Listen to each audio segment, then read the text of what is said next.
حضرت بابا بلے شاہ صاحب رحمۃ اللہ علیہ سادات کرام سے تعلق تھا، سید زادے تھے۔ سادات کرام کو اللہ یہ عزت دیتا ہے کہ پیدائشی طور پر بھی ان لوگوں کے پاس سند ہوتی ہے کہ ان کی عزت کرنا امت پہ ضروری ہے۔ تیری نسل پاک میں ہے بچہ بچہ نور کا، تو ہے نے نور تیرا سب گھرانہ نور کا، یہ ان کو فضیلت ہوتی۔ بابا صاحب فرماتے میرے پاس فضیلت تھی، عظمت تھی، میں سید زادہ تھا اور گیلانی سید غوث اعظم کی اولاد، لیکن آپ فرماتے مجھے پتا تھا کہ اندر سے میں خالی ہوں۔ ہمارے زمانے میں کچھ برادریاں ایسی ہیں جن کو ہم لوگوں نے بڑا بنا دیا ہے، وہ بڑے بن گئے ہیں، نیچے اترنے کو تیار نہیں۔ اور میں اکثر کہا کرتا ہوں کہ یہ زیادتی دونوں طرف سے ہوتی ہے۔ اصل مجرم وہ نہیں جو اپنے آپ کو بڑا جانتا ہے، اصل مجرم وہ ہے جو اپنے آپ کو چھوٹا سمجھتا ہے، وہ اصل مجرم۔ تو اس زمانے میں سادات کرام کی بڑی عزت تھی، بڑا نام تھا۔ تو بابا صاحب کہتے ہیں میرے گھر میں پیری مریدی تھی، ابا جی بھی پیر، دادا جی بھی پیر، پردادا جی بھی پیر، سارے پیر تھے، لیکن میں جب اپنے دل پہ نظر ڈالتا تھا تو خالی تھا معاملہ، شے کوئی نہیں تھی پاس۔ ہاتھ چموا لینا، نذرانہ لے لینا بات ٹھیک ہے، لیکن نہ علم نہ معرفت، کوئی شے نہیں۔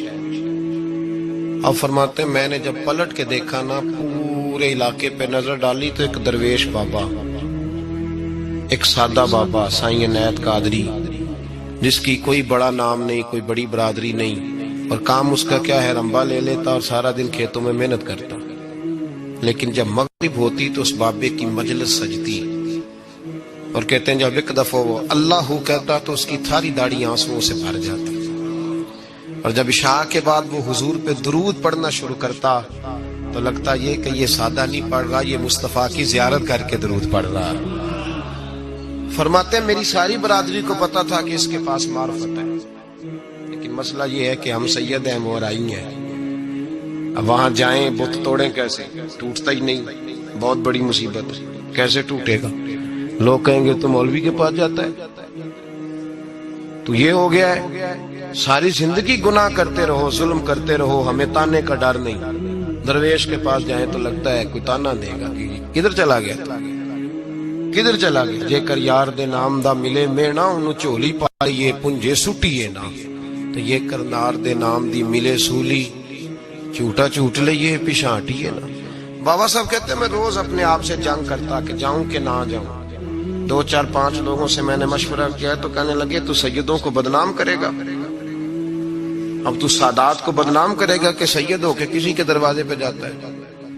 بابا صاحب کہتے ایک دن لڑتے لڑتے میں تھک ہی گیا، میں چلا ہی گیا، میں نے کہا نہیں، اندر کا بت توڑوں گا تو بات بنے گی۔ کہتے قصور کا میں رہنے والا تھا اور مجھے سمجھانے کے لیے اچ شریف سے، جہاں کے آپ رہنے والے تھے، جو پچھلا علاقہ تھا، وہاں سے بڑے بزرگ بلائے گئے کہ بلے شاہ کو سمجھاؤ۔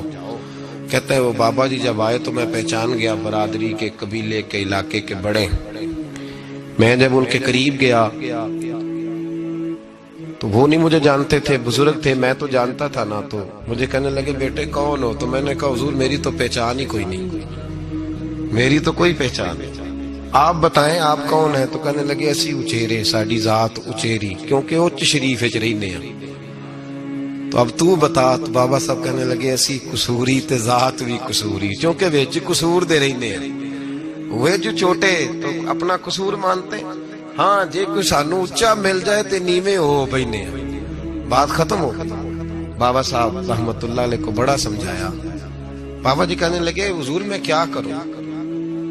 میں جب اس درویش کے پاس جاتا ہوں تو مجھے رب یاد آتا ہے، جب میں اس کے پاس جاتا ہوں تو میرے من کی میل کچیل دھو ڈالتا ہے، اور میں اس کی مجلس میں بیٹھا ہوتا ہوں تو لگتا ہے کہ مدینے والا رسول بھی مجھے مسکرا کے دیکھ رہا ہے۔ میری مجبوری ہے، میرے وہ جو اندر کے باطن کے میل ہے نا، اس نے دھو ڈالے، اور کہا حضور آپ تو کہتے ہیں اس کے پاس نہ جاؤ، میرا تن تو گھر میں ہوتا ہے، میرا من اسی کے پاس رہتا ہے، میں اسی کے ساتھ رہتا ہوں، اسی کے پاس بیٹھتا ہوں، اسی کے پاس ہوتا ہوں، اور میری کشش اتنی سخت ہے کہ اب میرا گزارا نہیں، اب اسی کے ساتھ جیڑا بلے نو سید آکھے انہوں دوزخ ملنے سزائیں۔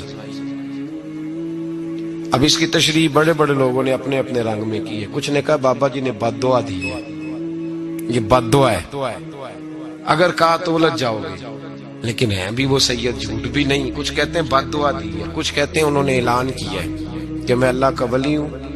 اگر کسی نے یہ لفظ کہا تو وہ یاد رکھے وہ جڑا بلے نو سید آکھے انہوں دوزخ ملن سزائیں، تو جڑا بلے نو رائیں آکھے وہ جنت پینگا.